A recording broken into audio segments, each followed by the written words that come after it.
بسم الله الحمد لله والصلاة والسلام على رسول الله وعلى آله وصحبه ومن والاه. اللهم لا علم لنا إلا ما علمتنا إنك أنت العليم الحكيم. اللهم علمنا ما ينفعنا وانفعنا بما علمتنا وزدنا علما وأرنا الحق حقا وارزقنا اتباعه وأرنا الباطل باطلا وارزقنا اجتنابه وأدخلنا برحمتك في عبادك الصالحين آمين يا رب العالمين.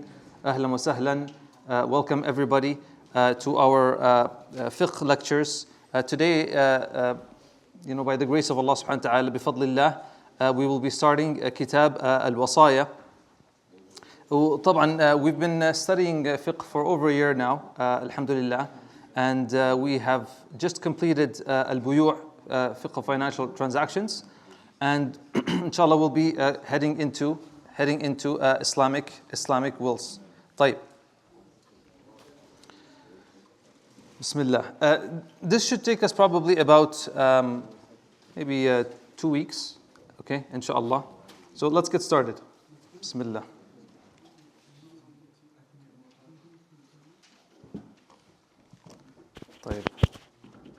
طيب. Bismillah. Let's begin, inshallah. So, Kitab Al-Wasaya. So, before we get into the actual matan, obviously our style, we read from the book, okay? And then we go into some explanations. But I want to just kind of reminder for all of us about fadl talab al-ilm, right? Seeking knowledge. It's very nice to see some new faces here join us, and hopefully inshallah you guys can continue with us. طبعا طلب العلم, النبي صلى الله عليه وسلم, he told us طلب العلم فريضة على كل مسلم. That seeking knowledge, what you are doing right now, coming to the masjid, sitting in the halaqah, النبي صلى الله عليه وسلم, he said it's فريضة على كل مسلم. فريضة means what? It's an obligation. What are you trying to say? That everybody that's not here is committing a sin? Because if it's an obligation, you have to learn it. صحيح? ففي تفصيل يعني obviously فريضة على كل مسلم, that relates to him. كيف يعني? What does that mean? So is understanding buyu', okay, فريضة for a 15-year-old? It's not farida because he doesn't have business, he's not involved in dealing with money. Or maybe he does. Let's say this 15-year-old, mashallah, he opens a business, and he's dealing with the people, he's dealing with money. Is it farida for him now? It's farida for him now. Tamam. Somebody who wants to get married, is it farida for him to learn about fiqh of nikah? It's farida, right? He needs to know about the fiqh of talaq, the fiqh of nikah, arkan al-nikah, and all those things. So it's related to every single person. Like for every one of us here, it's farida to know about tahara. Obviously, it's farida to know about the fiqh of prayer, fiqh of fasting, fiqh of zakah. All these things, it will be obligation. Someone who has an intention to go to Hajj, it's faridah for them to learn about and he is blameworthy if he goes there. It's like, oh, I didn't know. No, you should have, because you knew that you were going for Hajj. فهو فريضة على كل مسلم. وطبعا there is so much to say about the ajr of seeking knowledge from the ahadith. Okay, النبي صلى الله عليه وسلم says, وإن الملائكة لتضع أجنحتها لطالب العلم رضا بما يصنع. Like even the angels, right? They lower their wings for the seeker of knowledge, right? And the hadith is longer, but the ants and then the fish in the sea, they're doing istighfar for that person. Can you imagine that? Like the animals, the ants, the fish, they're making istighfar for every one of us here, bi'idhnillahi ta'ala, because we are seeking knowledge. Imam Ahmad, he said that talabul ilm, it's the first obligation after the fara'id. Right? After the fara'id, it's like the most important obligation, which is seeking knowledge. And we know the famous hadith, من سلك طريقا يلتمس فيه علما سهل الله له به طريقا إلى الجنة. Right? Whoever seeks a path, in learning about his deen, Allah subhanahu wa ta'ala will make a path to Jannah easy for him. So this is a way for us to make our path to Jannah easy. May Allah subhanahu wa ta'ala accept. طبعا obviously this is a reminder for us to renew our intention, sahih, because it's a ibadah and it requires a niyyah. then I'm not here to have some coffee and eat food. I am, yani inshallah, you guys are benefiting from that. But that's not why I came here, right? And if you did come here for that, by the way, no problem. You just change your intention around, inshallah, and then you will get reward for that. But just a reminder for all of us, bi'idhnillah ta'ala, enjoy your food. Just make sure you say Bismillah. طيب. Obviously, we are studying a text, a Hanbali text. The title is Akhsar Al-Mukhtasarat, right? This is like the abridged of the abridged. And the author, his intention was to write a beginner manual in the Hanbali fiqh that has all of the rulings from tahara until qada, right? Until qada. And really our intention for this halaqah is for the Muslims here to be able to go through all of the Shari'ah from tahara all the way till the end. This is something that most Muslims will not do. And that's why we chose a beginner manual, right? Had we chosen a longer book, it will take us a decade or two. Tamam? Like I know there's a program. They are studying, we would say an advanced book, right? Fiqh Al-Muqarana, right? In the Hanbali madhab. And I think they're still in Salah, and it's been over 10 years. So we finished Salah in about 18 weeks. Alhamdulillah, right? All of it is alhamdulillah recorded. You see the difference between a beginner manual all the way to an advanced manual, and you're doing comparison with the other madhab. That is not our goal. Our goal is just to be able to go through. And so sometimes we will just mention the opinion of the mu'allaf, and sometimes if it's a contemporary issue and we, there's a very obvious difference of opinion, we will mention that bi'idhnillah ta'ala. The author, Muhammad ibn Badr ad-Din ibn Abd al-Haq ibn Balban al-Hanbali, طبعا he's from 16th century, born in the region of Damascus as-Salihiyya, known to be a very knowledgeable alim in the Hanbali fiqh. طبعا this book, it's available online. If you open your phone and you just write Akhsar Al-Mukhtasarat PDF, you'll be able to find the book. طيب.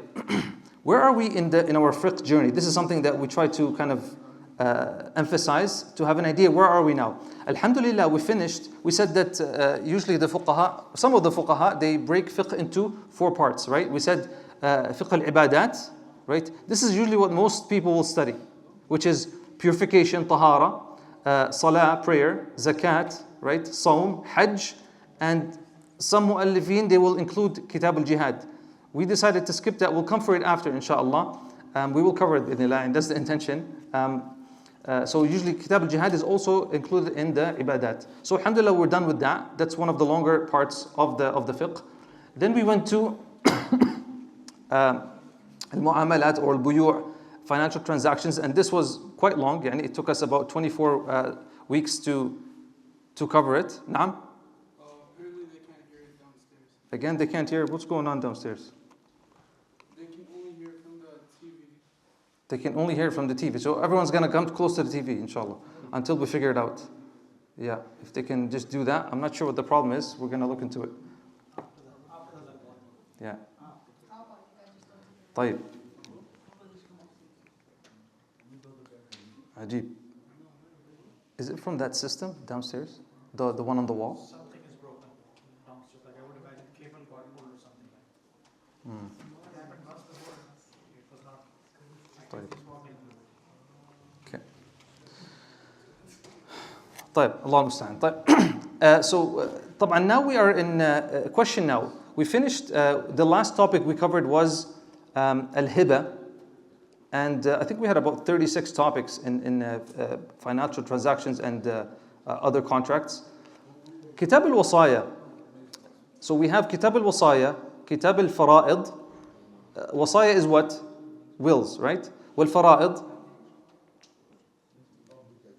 Inheritance, right? Al-Fara'id is the inheritance.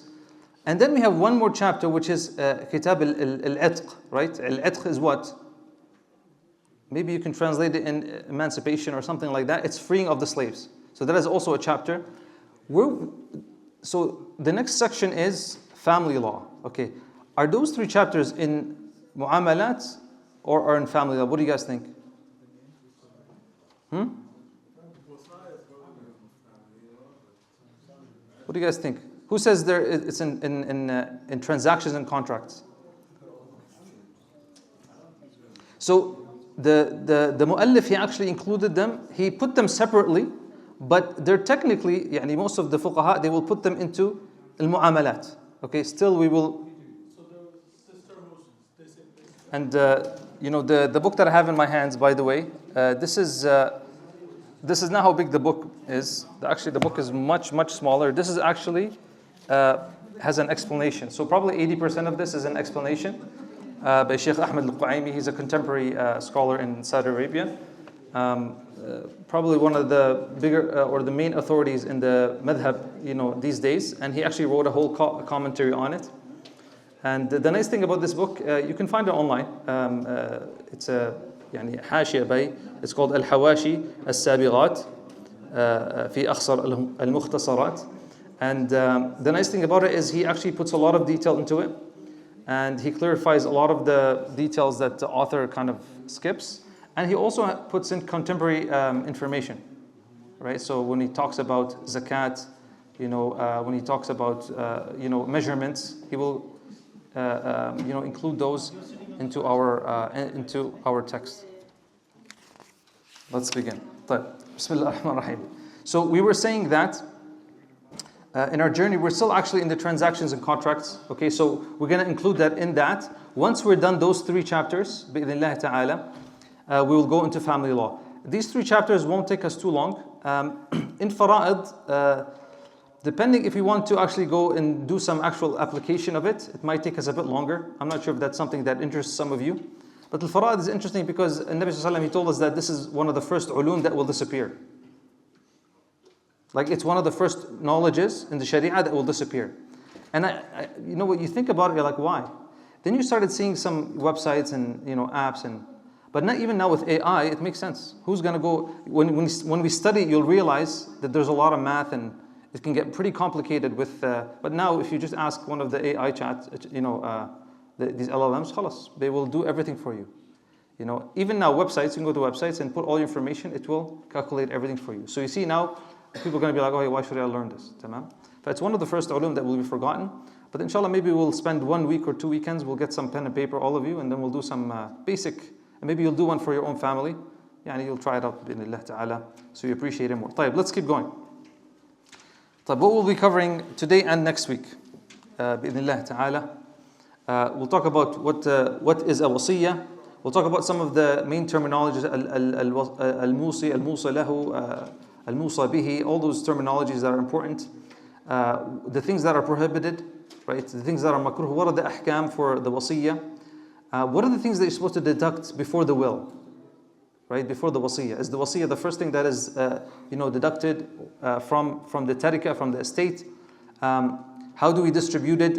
The valid and invalid bequests. You're going to see this word a lot. Bequests is one of the translations for wasiyah. Okay, the legal term for a wasiyah is a bequest. We'll talk about as-sahm and sharing rules. We'll talk about the executor, right? The one that actually executes the wasiyah. Tamam? The conditions for the executor, and what happens if someone dies without a will. What happens to that person? Tamam? Well, inshallah, we'll be covering that as well. And one of the things, if we have some time next week, we will open the document on our website on IISC.ca. We actually have a document. If you go to our resources, IISC.ca, you go to resources, you will see a template for an Islamic will. Inshallah, maybe if we have some time, we'll go through it and kind of just see how to fill it out, because every person should know how to fill it out بإذن الله تعالى. طيب. نبدأ إن شاء الله. طيب, so if I ask you about Al-Wasiyya, okay, what's the asl of Al-Wasiyya in the Shari'ah from the Quran and the Sunnah? Let's start with the Quran. What is the dalil for the Wasiyya? Think of any verse that mentions Wasiyya. ووصى بها إبراهيم ووصى بها إبراهيم بنيه ويعقوب يا بني.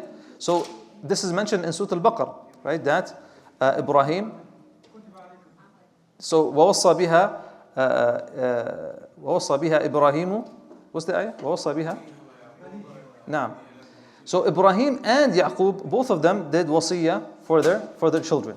Yeah, ويعقوب here, Yaqub is also is a subject here. So both of them did that. What else? What was the other verse? So yeah, the ayat al-mirath, yusikumullah. But in those ones, it's talking about inheritance. But what does it say in the end of a few of them? من بعد وصية يوصى بها أو دين. So the inheritance is given after the wasiyah and dain. طبعا, we're going to talk about this, but do we take out the wasiyah first or the dain or the debt? So how come in the Quran the wasiyah is first? Ali radiallahu anhu told, يعني there's a quote from Ali radiallahu anhu. He said, تقرؤون, you read, من بعد وصية يوصى بها or توصون بها أو دين. However, النبي صلى الله عليه وسلم قضى بالدين قبل الوصية. And obviously it makes sense, right? Why? Because al-wasaya is something voluntary. Al-wasaya, it's kind of under the voluntary things to do.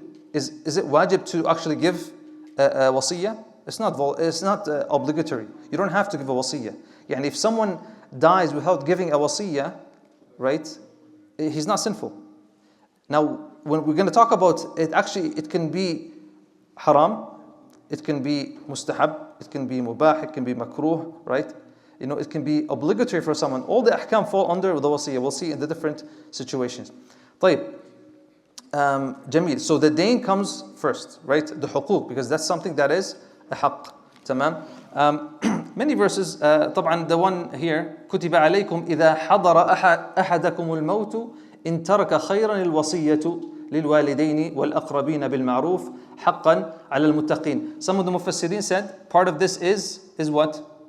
Is mansukh actually. Which part is mansukh here? Mansukh meaning abrogated. Those of you who are doing usul fiqh, you'll know what that means. Which part is abrogated? Because it says here, it is prescribed for you when death approaches one of you and he leaves wealth to make a bequest, yani a will, for parents and near relatives according to what is reasonable. Do the parents, can you give wasiyah to the parents? Huh? La, we're going to see that everybody that is entitled for inheritance cannot be. La wasiyya liwarith, as the Prophet ﷺ mentioned, right? So you can't. There are situations where you can, actually we'll talk about them, but mostly you can't. Tamam? But that is abrogated. But al-aqrabin, who are from the relatives that you can give wasiyah to? That doesn't get inheritance. Do cousins get inheritance? No. So you can put a wasiyah for a cousin. Yeah, aunts, uncles, those ahfad. So some of the relatives that don't get, your neighbor, your best friend, those people you can do. Organization, IISC, MCC, whatever, ICNA, whatever you can. I'm just randomly mentioning any letters that come to my brain. طيب, Jamil. From the hadith, we have the hadith of Sa'd ibn Abi Waqqas. That's not the one here. The famous hadith of Sa'd ibn Abi Waqqas. Sa'd ibn Abi Waqqas radiallahu anhu, there was an incident where he thought he was going to pass away. He was ill. So he told the Prophet ﷺ, and he said, I have wealth. So should I give half my wealth or my wealth to sadaqah? The Prophet ﷺ, no. He said no. He said half, he said no. He said a third, because he only has a daughter, right? He said, I only have a daughter at that time. And Nabi ﷺ said what? A thuluth wa thuluthu kathir. He said a third, right? And a third is a lot. Okay, a third is a lot. We have this hadith عن ابن عمر رضي الله عنهما ما حق امرئ مسلم له شيء يريد أن يوصي فيه يبيت ليلتين إلا ووصيته مكتوبة عنده. It's not right for a Muslim who has something to bequeath, to have a will in, to spend even 2 nights without having his will written with him. So some of the fuqaha, they took this hadith and they said, oh, this shows urgency, like you should write a wasiyah. It sounds like it's almost wajib, right? It sounds like it's almost wajib, but some of the fuqaha, they said, no, that's for someone who has wealth, like someone who has a lot of wealth, and maybe some people don't know about it. But someone who doesn't have any wealth, it's not something urgent for them to write it, right? So the Quran establishes the obligation, the hadith emphasizes its urgency, and Muslims should never delay writing their will. The most famous opinion in general is that it is something that is highly recommended. جميل. طيب, what is a wasiyya? What is a wasiyya? And this is where we're gonna begin inshallah with the text. طبعا wasiyya لغة وهي الأمر, right? It's to command something, okay? Like for example in Surah Al-Asr, Allah subhanahu says وتواصوا. It's like you command each other in good. وتواصوا بالحق وتواصوا بالصبر. That's the linguistic definition. في الاصطلاح طبعا there's two kinds, and I'm going to read from the حاشية here, from the footnotes. يقول المؤلف, he says الوصية بالتصرف المطلق. So there's two kinds of wasiyah. There's wasiyah where you have basically an executor and you say, you deal with all my estate. Okay? This is one type of wasiyah, right? And there's a wasiyah بالمال, right? وهي تبرع به بعد الموت. This is the main definition. التبرع به بعد الموت. يعني to give away or voluntarily gift a part of one's wealth after death. إذن الوصية, when does it happen? It is executed after wealth, after death. You write it obviously. You write it before you die. تمام? But when is it actually executed? After death. This is muhim to understand because we're going to see some differences. What's the difference between the ataya, right? We talked about al-atiyya encompasses as-sadaqa wal-hibah, and some other ones, right? So as-sadaqa like charity, and al-hibah, which is a gift, right? We talked about giving gifts to children, to your children. You have to be fair. Tamam. So there are some things that are very similar between a hibah and the ataya and the wasiyya. طيب. So it only covers voluntary giving, not fixed Islamic inheritance law for family members, right? So al-wasiyya is something that you voluntarily give. The inheritance that we'll cover later, that's something that was prescribed by Allah subhanahu wa ta'ala. Nobody gets to choose, right? Allah subhanahu wa ta'ala prescribed, the half for the male, he prescribed the sixth for such and such person. You cannot change it. Fadl, you have a question? Why is it that the hadith emphasizes the making of bequests? Why is it emphasizing, like the urgency? If it's something voluntary. If there's huquq. He's asking, why is the hadith emphasizing, right, the urgency of writing wasiyah? Why don't you guys answer? What would be a reason? Why is that important? Because you never know when you're going to die.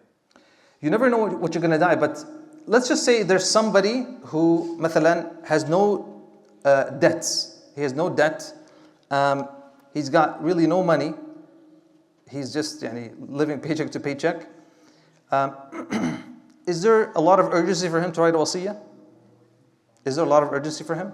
Like if he dies, is there like a lot of money that's going to be lost? No. Okay. طيب. Well, maybe he carries something. I'm talking about money only. نعم? Maybe he carries something he has, he didn't tell anybody to. No, I'm assuming he doesn't, right? I'm not saying he has, طبعا if he has something that his family members don't know, he has to. That's the importance. I'm giving you the scenario where it's not very urgent. But for most people, there are things, there's duyun, there's debts that the relatives doesn't know, like the wife doesn't know sometimes, okay? Or he has, for example, like people who have, Bitcoin, and you have the password. I've heard many cases where people die and the password for they're very difficult to remember. Khalas, all his money's gone and it's impossible to retrieve. That's why حقوق will be lost, money will be lost if you don't write the wasiyah. So let's say you owe this person this much money and this person this much money and you die, right? And the relatives don't know. That person might come claim it, but you don't have any proof to, so some random people will come like, hey, 10,000, 20,000, and you're like, I don't know, how do I confirm it, right? So this is one of the reasons for حقوق and for, if the person wants to benefit from his wealth, right? There's something interesting from a psychological point of view. The fuqaha, they mentioned that even for someone who's bakhil, or طبعا وتحبون المال حبا جما, we love wealth. And so for many of us, it's difficult to give sadaqah. Or if we have a little bit of savings, 5,000, 10,000, 20,000, we don't want to give it away. But the wasiyah, it's easier to actually give away. Why? Huh? Because you're not going to be here, right? So they say, just write it, You know, and the nice thing about the Wassiyah is actually you can stop at any time. So let's say you wrote a Wassiyah for 100,000 for, you know, for the Imam of the Masjid. I'm not telling you to do that, but let's say you did that. And then, you know, right before you have some illness, you know, that, and you know you're gonna pass away in a few months, and then you're like, you know what, I don't like this Imam anymore, you can cancel it. That's it. ما في مشكلة, you know. The Wassiyah is you have a lot of options. It's one of those very flexible type of contract. So it only covers the voluntary giving, recommended for those with substantial wealth to give some in charity. We're going to talk about this, the 1/5. And Nabi Sallallahu Alaihi Wasallam says, "Al-thuluth wa thuluthu kathir." But when we see in the books of fiqh, actually they'll mention that what's recommended is a 1/5. Why? We'll talk about it inshallah.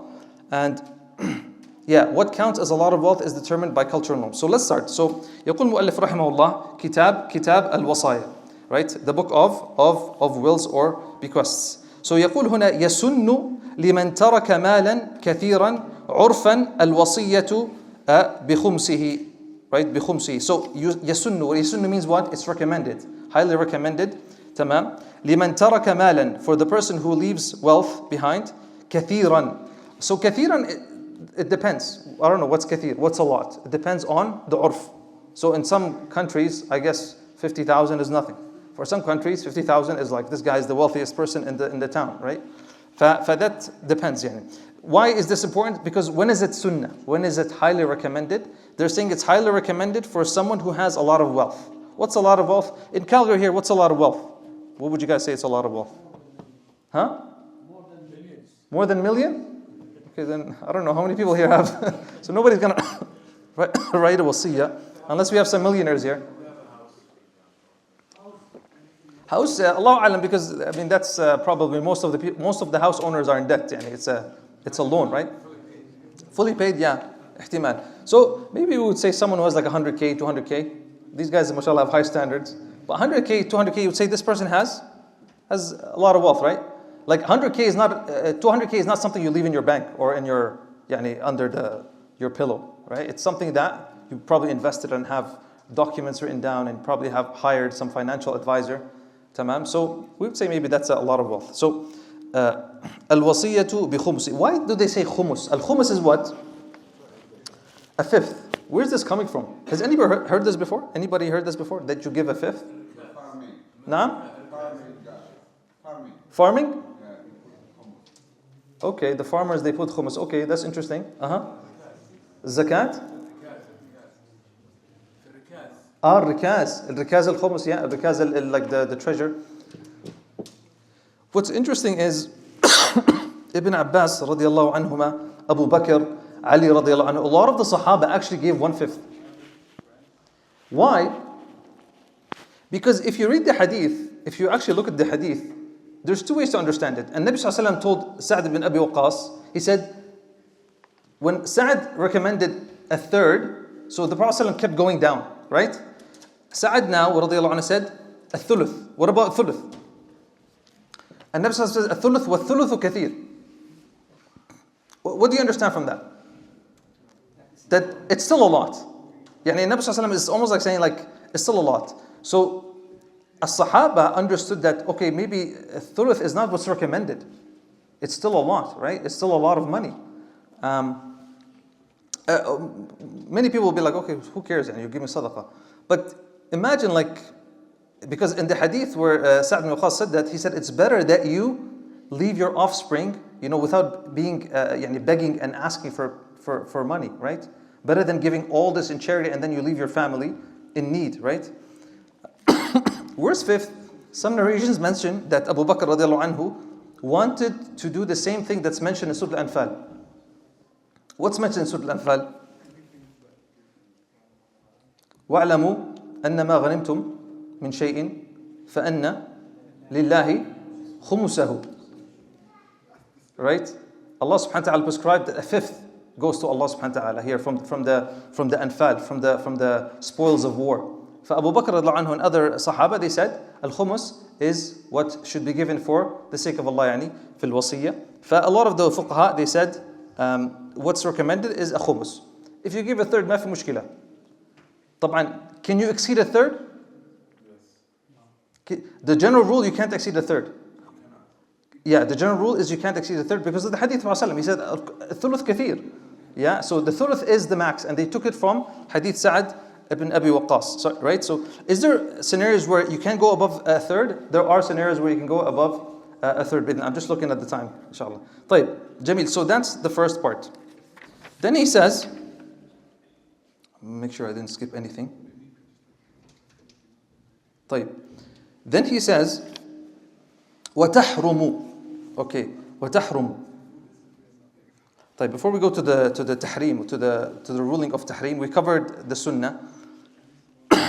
I want to kind of mention the difference between atiyya or a hibah. Hibah is similar to atiyya or part of atiyya, and wasiyya. So let's go through some of the differences because this is important to understand. So the hibah is given obviously when? When do you give a gift? When you're alive or dead? Okay, so obviously you can't give it, after. If a gift is given after death, what is it called? Wassiyah. You wrote it down and you told someone, right? Nobody is going to talk to you from the grave. So the hibah is given during one's lifetime, and the wasiyah is given after death, right? It's written before, right? It's recorded before, but it's given after death. So that's the first difference. The hibah cannot be taken once possessed.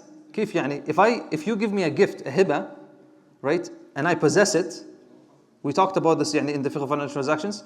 You cannot come say, oh, I changed my mind. خلاص, al-hibah, you have to, the person keeps it, right? But the wasiyah, what did we say about wasiyah? It can be cancelled anytime before death. Anytime before death, you change your mind, you can go change it, and then it doesn't count. طيب. Hibah, the receiver can accept or reject in a giver's lifetime. You come say, تفضل, this is a gift for you. I can say, it's okay, right? Or I can accept it in my lifetime. In the wasiyah, receiver accepts or rejects after death. So you're not doing it while the person is alive. After death, you can accept it or reject it. If you reject a wasiyah, someone wrote a wasiyah for you, what happens to the money? Goes to the tarika, to the inheritance, and it goes back to the inheritors, and they're going to be like, alhamdulillah, we get more money. طيب. And obviously, by the way, just a question. There's a hikmah why Nabi Sallallahu Alaihi Wasallam is saying thuluth kathir. I want you to imagine for a second. You're a wealthy person, okay? You've got, according to the brothers, you've got $2 million, okay? US dollars, mashallah. And you've got, 7 children, mashallah, 2 wives, whatever, lots of relatives. And then you decide to give 60% of your 2 million, okay, to IISC, مثلا, okay? How would they feel about IISC now? Huh? They'll be like, we're not going to their lectures anymore. We're not going to pray there anymore. طبعا إلا من رحم ربي. But there's going to be some مشاحة. There's going to be some internal problems, right? Because وتحبون المال حبا جما, right? People love money, and it's people they'll feel like, oh, we're being wronged, right? And they are being wronged because this is their haqq from Allah subhanahu wa ta'ala. And because remember we talked about what happens when someone has an illness that is not recoverable, right? Someone مثلا who has cancer, stage 4 cancer, and the doctor said you have 6 months. طيب. What did we talk about hibas? Are you allowed to give like big gifts? We said no. Why? Because you're going to take away from the rights of the inheritors, right? Because some people will try to do that. مثلا they don't like their children, right? Or they want to give it to somebody else. They'll give the gifts, right? It's disguised. Technically, it's a wasiyah, but they'll give it as a gift because they can give more than 30%. So they'll give like 80% of their wealth away to a friend. Now, who are you wronging? You're wronging your tarika. Even if someone had a niyyah in their heart, okay, let's say they didn't have a terminal illness. In their heart, they're like, I want to deprive my children from their money, okay, and I'll give 80% of my height as a hibah. Is this person committing a sin? Yes, he's committing a sin because in his heart he has a niyyah to take haqq from the children. But if he's someone who مثلا he makes a lot of money and he at that time he gave 80%, but he's projected to like triple it in 3 years, then ما في مشكلة. And of course this goes back between him and Allah subhanahu wa ta'ala. طيب. If sufficient for multiple recipients, first one gets it only. Yeah, so in the hibah, if you say I'm going to give fulana hibah, and then fulana hibah, and then him a hibah, right? Hibah is a gift, right? But the actual money that you have for hibah is only enough for the first one you mentioned, then only the first one will get it. But in a wasiyah, if you said that I'm going to give a wasiyah for 1, 2, 3, okay? Let's say I said I'm going to give them 1,000, 1,000, 1,000. When I die, they only find 1,000. The 1/3 is 1,000. Okay, what do we do here? We split the 1,000 with 3 people. 333.333, 3.3.3, and whatever. You get the point. Tamam? So that's one difference as well. طيب. Some legal terms that I think we should be familiar with. طبعا we have the wasiyah, that is someone writes during their lifetime, maximum 1/3, recommended 1/5. We have something called like a power of attorney. What's a power of attorney? Any lawyers here? Giving someone. Lawyer? No, but what's a power of attorney? Authorize someone to act on your behalf. You're authorizing someone on your behalf. Yeah, so you say مثلا that this person has full authority to act on my behalf. When is this done usually? No, like when you're alive, right? You give someone power of attorney, يعني full wakala. We talked about this in the chapter of Al-Wakala, right? There's another thing, and this is coming from a lawyer, something called the personal directive. Anybody heard of this? What is that? تفضل.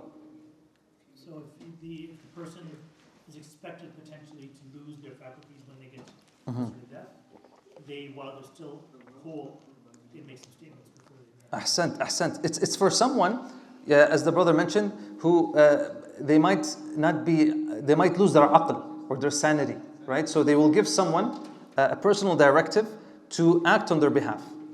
Okay, so it has something to do with يعني their mental being and their health, right?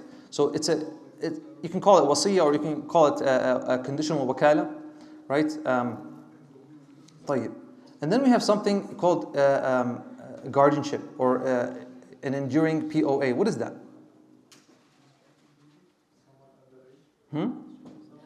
Yeah, similar to that. Yeah, similar to that.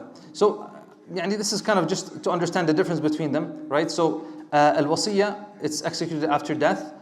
The power of attorney, personal directive, when you're alive. Tamam. طبعا the wasiyya to distribute wealth and assets. The power of attorney is to act on your behalf legally. So the person that you give them the power of attorney, they act on your behalf legally. The other one is to guide medical decisions. And the other one is the enduring POA or guardianship is to manage affairs and finances. Someone who's in charge of your finances only. That's what that one is talking about. And some people have them. They have people specifically who they give full authority for their finances, like a wakala. طيب, who executes the will? Al-Musa ilayhi. We're going to talk about the executor. Who executes the power of attorney? Al-Wakil, the agent, right? Who executes the personal directive? Depends here. It's probably the family and the medical team and the legal team as well. And who executes the guardianship is obviously al-Wali, the guardian. Is a wali a wasiyah revocable? Yes, and you can take it back, cancel it until death. Same thing with the power of attorney. Same thing with the other two. And the fiqh limit, the wasiyah was said 1/3 is the maximum. Okay, the power of attorney there's no right. It's there until the person dies. They have full authority to act on their behalf. The personal directive is treated as a type of wasiyah. There's some detail to that. And the other one requires proper appointment. So this is just kind of for reference to understand the different terminologies. طيب, you're going to hear the word al-musi, al-musa bihi, al-musa lahu, wal-musa ilayhi. So al-musi obviously is the person who is actually writing the will.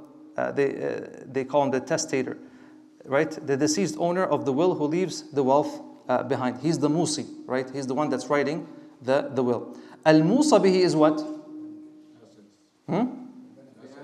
Yeah, the actual estate or assets, whatever you are giving away, right? The bequeathed wealth, the property or assets designated in the will. Al-Musa lahu. Yeah, so the beneficiary, the one who is actually taking, the person who will receive something from the will. Wal-Musa ilayhi, who's that? Yeah, ahsant. The executor, the person appointed to carry out the will. Remember, because you have someone who's gonna execute the actual will, right? It's not gonna be just some random people grabbing it. There's someone, and sometimes the Musa ilayhi can also be al-Musa lahu as well. Yani he can be both of them. طيب. So those are terms that are important to keep in mind. So let's continue now. He says وَتُحْرَمُ. So we talked about the hukum of sunniyya. So it's highly recommended for someone who has a lot of wealth to write a wasiyah. طيب. When is it haram? He says وَتُحْرَمُ مِمَّنْ يَرِثُهُ غَيْرُ أَحَدِ الزَّوْجَيْنِ بِأَكْثَرَ مِنَ الثُّلُثِ لِأَجْنَبِيٍّ أَوْ لِوَارِثٍ بِشَيْءٍ وَتَصِحُّ مَوْقُوفَةً عَلَى الْإِجَازَةِ. Okay, let's break this down. You'll notice that the beginner manuals in fiqh, they have the hardest language to understand, because the faqih, he's trying to like condense everything into like 1 or 2 sentences. So he will sometimes skip a lot of detail, and that's why you will see a lot of shuruh explanations. So he says وَتَحْرُمُ مِمَّنْ يَرِثُهُ. It is forbidden for a person who has heirs, okay, بِأَكْثَرِ مِنَ الثُّلُثِ لِأَجْنَبِي. So it is forbidden to give wasiyah more than 1/3 for ajnabi. Ajnabi يعني someone who does not inherit. Then can you give 1/5 or 1/2 as a wasiyah to your cousin? No, right? The maximum you can write for your cousin is 1/3, right? وَالثُّلُثُ كَثِير. Okay. Here he made an exception. غَيْرُ أَحَدِ الزَّوْجَيْنِ. So you cannot write a wasiyah for your son, right? صح? Okay. Who else takes inheritance? The grandfather. طيب, the parents, right? The parents. So you cannot write a wasiyah for your parents. But here he made an exception. He said غَيْرُ أَحَدِ الزَّوْجَيْنِ. الزَّوْجَيْن are who? Huh? Yeah, the spouses, right? So can you write a wasiyah for your wife? Can the husband write a wasiyah for the wife? And can the wife write a wasiyah for the husband? What do you think? Why is he saying that? Huh? أحسنت, لا وصية للوارث. But we have, and you'll study this in the fara'id, the husband and the wife, الزوجين, they have a specific amount that goes to them. So if you open Surah An-Nisa, right, the wife, the maximum she can take is what? الربع. But if there's kids, الثمن.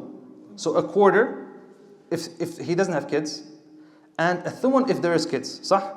And then Allah subhanahu wa ta'ala mentions what for the man? Half and a quarter. تمام? So when you study fara'id, you'll notice that if there's, let's say the wife is going to take a quarter. But what happens to the other 3/4? The other 3/4? The husband and the wife are the only ones from the inheritors that don't get the remainder, the residual.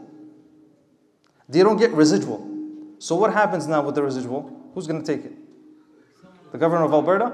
So what he's talking about here, if a person only has a wife, a husband only has a wife, then he can actually write a wasiyah for her, a thuluth.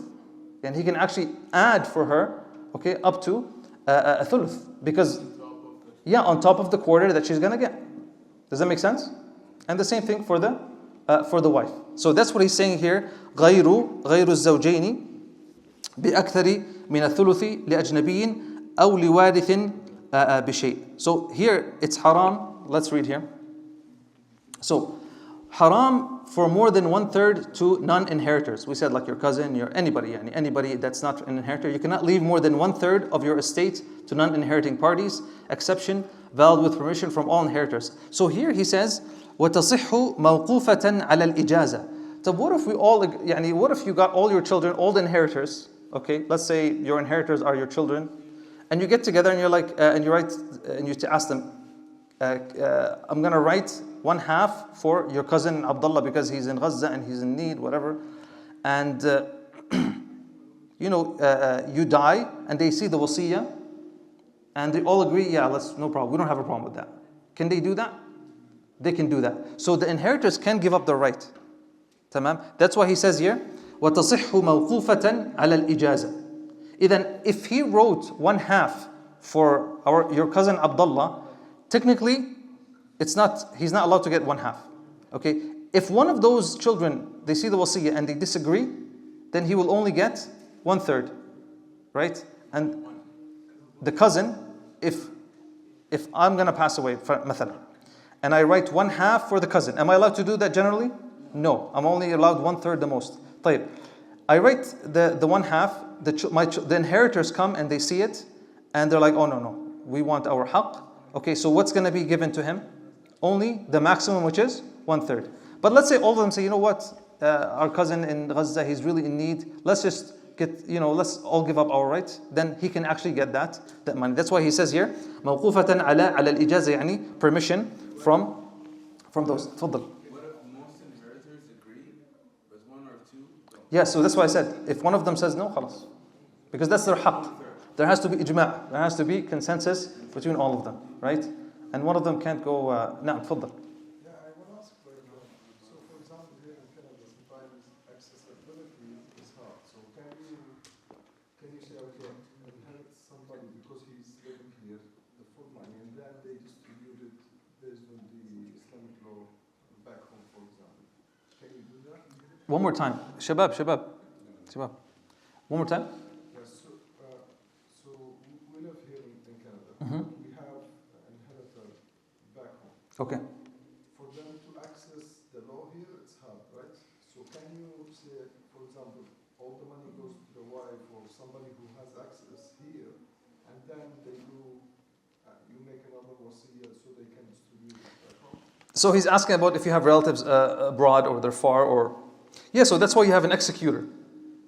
Right? The Musa ilayhi, the executor. So you're going to pick someone. We're going to talk about the executor is the last part we're going to talk about. You're going to pick someone who's trustworthy, who understands the law, who understands all and he's able to do all the different tasks, that he's going to distribute the actual wasiyah and the inheritance. So you have to pick someone that you trust, and someone who is, we're going to talk about the conditions, it's coming later, but yeah, you would pick someone to do that. So all the huquq are given, because that's a huge amana. That's huge amana. So that's the first. Also he says, extra shares to inheriting family. You cannot give inheritors, parents, children, spouse, more than their prescribed shares under Islamic inheritance law. Exception, valid with written permission from all the inheritance. Or like we mentioned, if the only inheritors are the couple, okay, then they can get for that. Our next hukum is, when is it makruh? I saw some hands. تفضل. In Canada or Western country, I think it's very difficult to enforce your will. So let's say if You're saying in Canada, it's difficult to enforce your will. In what sense? So, husband and wife, and you have minors, okay? Mhm. No matter what you write, automatically your will will go to your wife. Yeah, so here in Canada, if a husband dies, automatically goes to the wife. Ahsant. And if the wife dies, automatically goes to the husband. And there's no taxes. If the minor get the guardianship. If the husband and the wife die here, my understanding is they're heavily taxed. Their money is heavily taxed. But if you write a will and it's a legal document, No. طيب, so, نعم, but you will pick what? An executor. Nominate a guardianship for your kids, Mhm. and then they will go with the law, whatever the law says. No, but if you... Very hard to enforce the Islamic rules when it comes to inheritance in this country or Western countries. But you can choose an executor, صح? Still, طيب, so, مثلا if you have a friend or a cousin or whatever, you can put them as the executor and they will distribute it.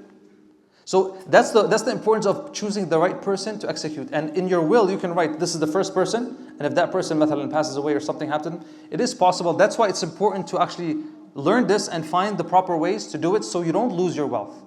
So you don't get taxed like crazy. If both the parents pass away, you will get the maximum bracket, I don't know, 40% or something like that, goes to the government of...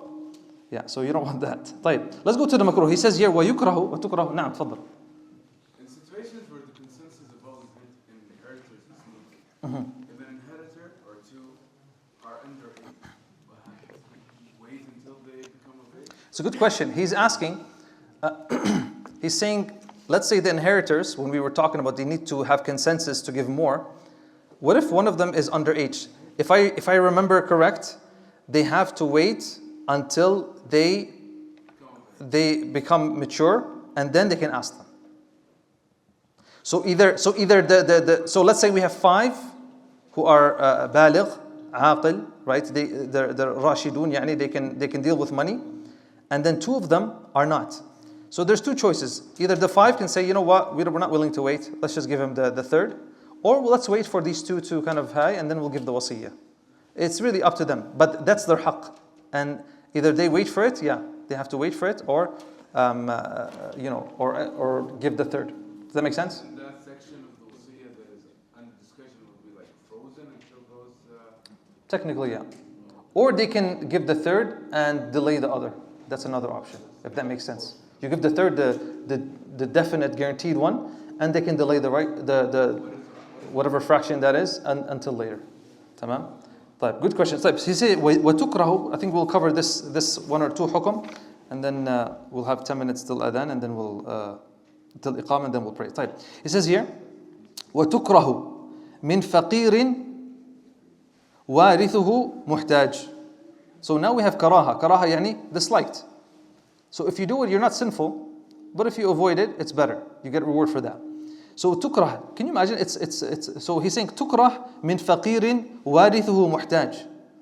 Remember we talked about, like you have some inheritors, okay, you're gonna leave children and wife, and you're someone who's faqir, okay, and your family is in need. And then you go and there's only $1,000 left, and then you go give a third of that. So that's not something that the Shari'ah recommends, and we can understand it from the hadith of the Prophet. He says, even that third is too much. But that was for someone who has a lot of wealth. But someone who doesn't, then it is actually disliked to do that. Can you do it? Obviously you can, depending on your on your offspring. You know them very well. It depends. I believe Umar ibn Abdul Aziz rahimahullah, I don't think he left anything for his family, and they were well off. You need someone at that level of taqwa and closeness to Allah subhanahu wa ta'ala, to be able to do that, to execute it. But it's not something that is recommended, right? If inheritors are in need, فإن لم يفي الثلث بالوصايا تحاصوا فيه كمسائل العول. So here what he's saying, so let's finish the makruh first, and then we'll go to that last part. So giving away all or most of the wealth, right? It is disliked. This is something additional I wanted so people know. Disliked to will away all or most of one's estate in charity when heirs are poor. Even if within the 1/3 limit. Right? The Prophet told Sa'ad, الثلث والثلث كثير, a third and a third is a lot. And a bequest used in disobedience. كيف يعني? You leave a wasiyah for someone to commit a sin, and you know someone's going to commit a sin. Does that make sense? You put a third for something that's going to disobey Allah subhanahu wa ta'ala. Somebody's going to disobey Allah subhanahu wa ta'ala. Or in an organization that's going to disobey Allah subhanahu wa ta'ala. So that's something that it's makruh, or it could be actually haram. What he's saying here, فإن لم يفي الثلث بالوصايا تحاصوا فيه كمسائل العول. Okay, so let's say he said مثلا, in my will I want to give my cousin Abdullah and Muhammad and give me another cousin, and the other one Fatima. Okay, those 3 I want to give them 10,000 each. What's the total? 30,000. MashaAllah. We have mathematicians here. So 30,000. When I wrote this, I had 90,000 in my bank account. Well, let's say 100,000 so we can cover funeral expenses, etc. But when I pass away, I'm only left with 30,000. Type. How do we deal with this? How do we deal with this? Because initially I promised each one of them how much? 10. And I'm only left with 30, and a third of 30 is 10. So what are we going to do now? Ahsantum. Each one I promised a third. Okay, so I should have picked another number, but a third is confusing here. But each one will get a third of that portion, right? Which was how much we said? Yeah, so 3,300, everybody from that 10,000, everybody will get, so they'll get the equal share. That's the point here, okay? That's the point there. So that's what he's saying here. And then he says here, وَتُخْرَجُ الْوَاجِبَاتُ مِنْ دَيْنٍ وَحَجٍّ وَزَكَاةٍ. So let's finish on this point. This is important. So when a person dies, there's 4 phases. His estate, right? All his wealth. There's 4 things that have to happen, and in this order. What's the first thing that has to happen? Someone just died right now. Before death. Yeah, we have to bury him. We have to wash. We have to. When you call here, right? When you call like the MCC, you call. You can go on their website and check it. When you call, right? There's going to be services. There's going to be costs, right? So you're going to have to pay for the costs of burying that person. So that's the first thing that you take from their estate. Then the first thing that is extracted is what? Is the cost of funeral, washing, taking, burying, the portion of land that is purchased from the cemetery. All that is included. I think it's probably like 6K or 7K, something like that. For those of you who had to do it, it's about 7,000 or 6,500. So that has to come from their estate. So that's the first thing that goes away. What's the next thing? The next is debt. The debt is broken down in two kind of debts. Debts to Allah and debts to people. The Hanabila, they say that the debts to Allah, they still have to pay it. I believe only the Ahnaf, they said the debts of Allah can be left. Because they said, the huquq of Allah are built on al-musamaha. Yani Allah subhanahu wa ta'ala, the default is Allah subhanahu wa ta'ala will forgive those people. But when it comes to the rights of people, al-mushaha, everybody wants their huquq, right? But here, we're going to go with the Hanbali opinion, is that both of them will be due. So what does that mean? So you've paid for their burial. The next is the debts. So let's say somebody died with the 2 million. He didn't do Hajj. Was it wajib for him to do Hajj? It was wajib. Okay? And if he wasn't physically able, he was supposed to wakil somebody. He was supposed to ask somebody to do it on their behalf. So he died without having fulfilled an obligation. Then that has to be taken out and paid for someone to do it on his behalf. But then they found out he didn't pay zakah. So someone has to come and calculate it and pay the zakat. Right? So the huquq of Allah subhanahu wa ta'ala have to be paid off, and the huquq of people as well. We found out that there's a debt for this one, and the mortgage and whatever else, and all of these things have to be paid from those $2 million. So we're done with the funeral and the burial. That's one. The debts, that's two. What's next? Next is our chapter, which is the Wasaya. Okay. After the Wasaya is taken care of, right? The maximum remaining should be 70%. That 70% goes to the inheritors. واضح now how you pretty much go through your estate. So the funeral costs, then all the debts, right, to Allah and to people, then the wasaya, which is what we're talking about, okay, and then after that, everything else goes to inheritors. Technically, there is one more part, some fuqaha will mention, which is the cost of dealing with the estate, like the cost of the lawyer and the distribution. All that also is taken out of it, okay. That's a minor detail that is important to understand. So deductions made first. طبعا the mu'allaf here he says وتخرج الواجبات من دين وحج وزكاة. He's mentioning only these ones. I mentioned kind of a bit more information, but he says here the wajibat from dain, right, the duyun to people, and the duyun to Allah subhanahu wa ta'ala, like hajj and zakah. من رأس المال مطلقا. ايش يعني من رأس المال? From the capital, like from the estate. مطلقا, regardless. It's taken out regardless. And regardless if someone likes it or not, or the inheritors say no, it should be taken out regardless. So the first one is debts. All outstanding debts of the deceased are settled first from the estate before anything else is distributed. Tamam? Obviously we said before debts is what? Before debts is what? The burial, the funeral costs, right? That is taken out. As zakat, if the deceased owed zakat, it must be paid out from the estate. What if it has multiple years? Whatever you can actually calculate, it should be paid for that. طبعا debts is very serious. Do you remember there's a hadith where the Prophet ﷺ refused to pray on someone who died with debt. And so the Sharia strongly recommend recommends people to stay away from debt. So that should be, you should try to live without debt, and if you're able to pay it right away, and that's why the Wasiyah is important. You have to write down what you owe and who you owe it to. And obviously the Hajj, right?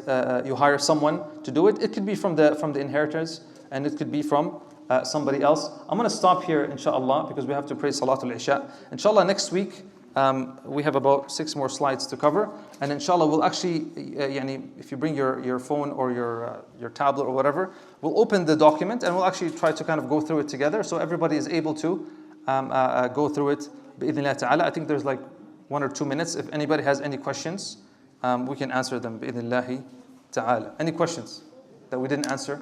Tfaddal. What is the hikmah for the 1/5 for Allah? Like, why? What is the hikmah for 1/5? Yeah. Wallahi, that's like asking why is Dhuhr 4? It's one of those things that we actually don't know. Why 1/5? Allah alam. How come the zakah is 2.5?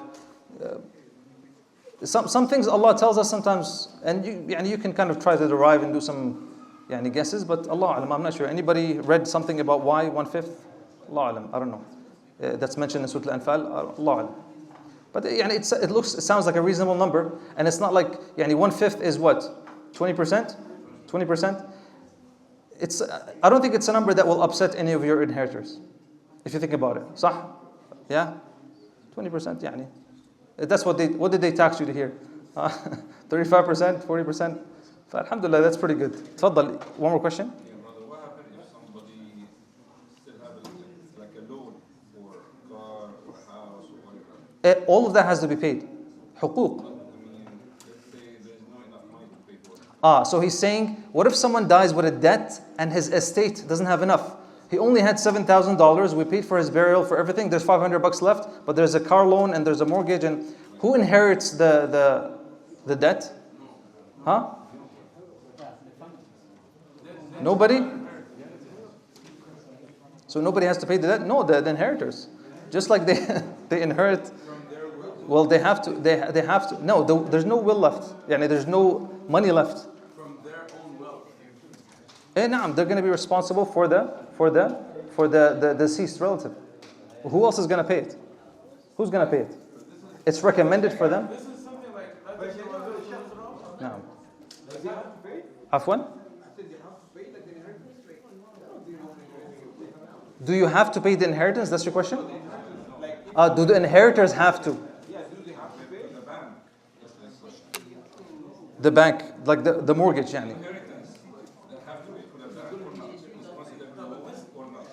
Yeah, it is a loan. A mortgage is a loan, صح?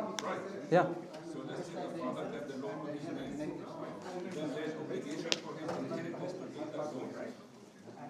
Is there an obligation of the inheritors to pay that loan? They're going to inherit the house, صح? They'll sell the house and they'll pay. And they'll take whatever is left. Yeah. حقوق الناس, they have to be given. والله تعالى أعلم. جزاكم الله خيرا والسلام عليكم ورحمة الله وبركاته.